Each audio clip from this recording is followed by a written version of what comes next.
शाहू जी महाराज, नारायण गुरु, बाबा साहब डॉक्टर भीमराव अंबेडकर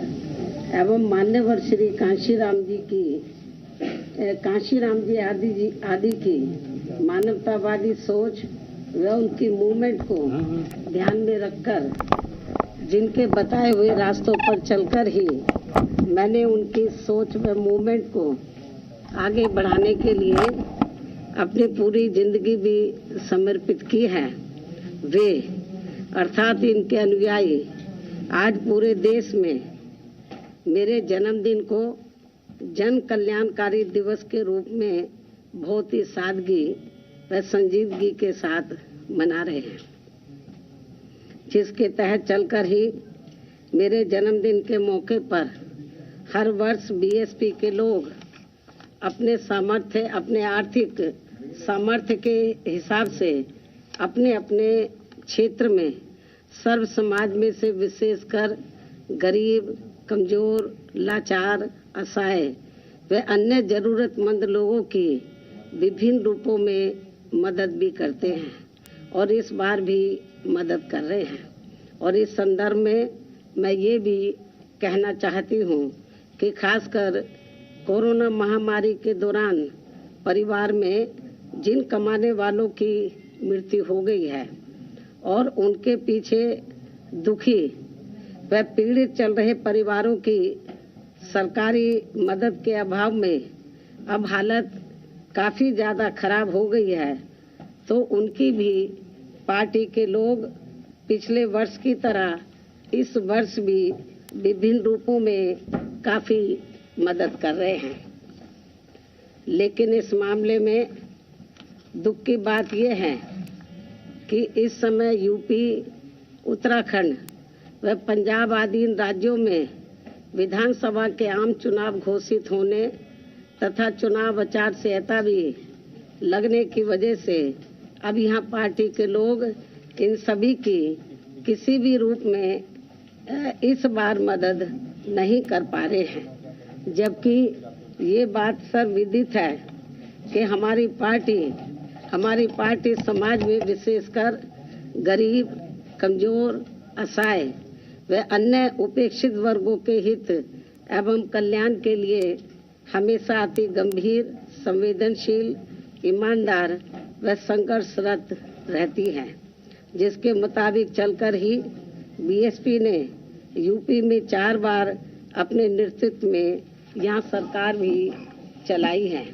और इस दौरान हमारी पार्टी की सरकार ने मेरे जन्मदिन के मौके पर भी ऐसे लोगों के हित व कल्याण के लिए अनेकों जनहित की नई नई योजनाएं भी प्रारंभ की हैं, जिनसे इन्हें काफी ज्यादा लाभ पहुंचा है। लेकिन ये सब यहाँ जातिवादी, संकीर्ण, सांप्रदायिक व पूंजीवादी मानसिकता रखने वाली सभी विरोधी पार्टियों को अच्छा नहीं लगा है और फिर इन्होंने यहाँ बीएसपी के विरुद्ध अंदर एक होकर व किस्म किस्म के साम, दाम, दंड भेद आदि हथकंडे इस्तेमाल करके हमारी पार्टी को सत्ता में आने से रोका है, जिससे अब प्रदेश की जनता काफी हद तक समझ चुकी है, जिनसे हमें ये उम्मीद भी है कि यूपी में इस समय विधानसभा के लिए हो रहे आम चुनाव में बीएसपी को फिर से जनता यहाँ जरूर सत्ता में वापस लाएगी। और मैं भी उन्हें ये विश्वास दिलाना चाहती हूँ कि इस बार सत्ता में आने के बाद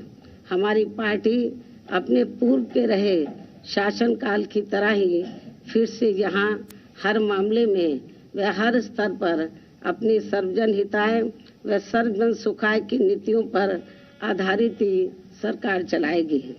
और इस संबंध में यहाँ मैं ये भी कहना चाहूँगी कि मैंने कुछ महीने पूर्व दिनांक 7 सितंबर को बीएसपी के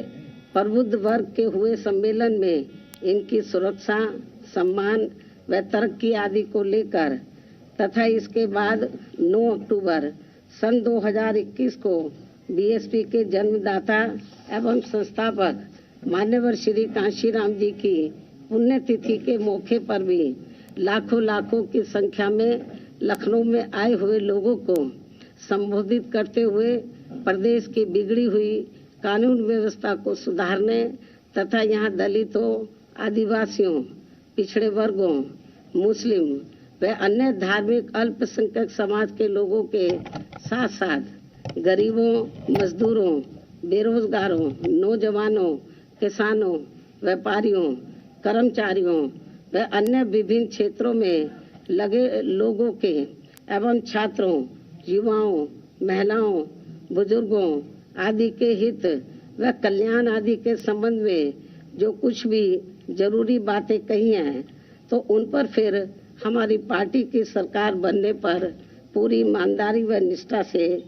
अमल किया जाएगा। वैसे भी आज देश की असली चिंता परम पूज्य बाबा साहब डॉक्टर भीमराव अंबेडकर के मानवतावादी संविधान के हिसाब से चलकर देश की करोड़ों जनता को गरीबी, बेरोजगारी, महंगाई व तनावपूर्ण हिंसक वातावरण की दुर्दशा से निकालकर उन्हें कानून के राज के माध्यम से सुख, शांति व स्थिरता पहुंचाने की है, जिसके अभाव में उनका जीवन काफी त्रस्त हो रहा है और ये लोग फिर से गुलाम व लाचार बनते जा रहे हैं। और अब केवल यूपी को ही नहीं बल्कि पूरे देश को भी ये यकीन हो चला है कि यहाँ उत्तर प्रदेश, उत्तराखंड व पंजाब आदि राज्यों में हो रहे विधानसभा चुनावों के परिणाम आने के बाद देश में परिस्थिति जरूर बदलेगी। Presenting V News app available on Google Play and App Store. Download it now.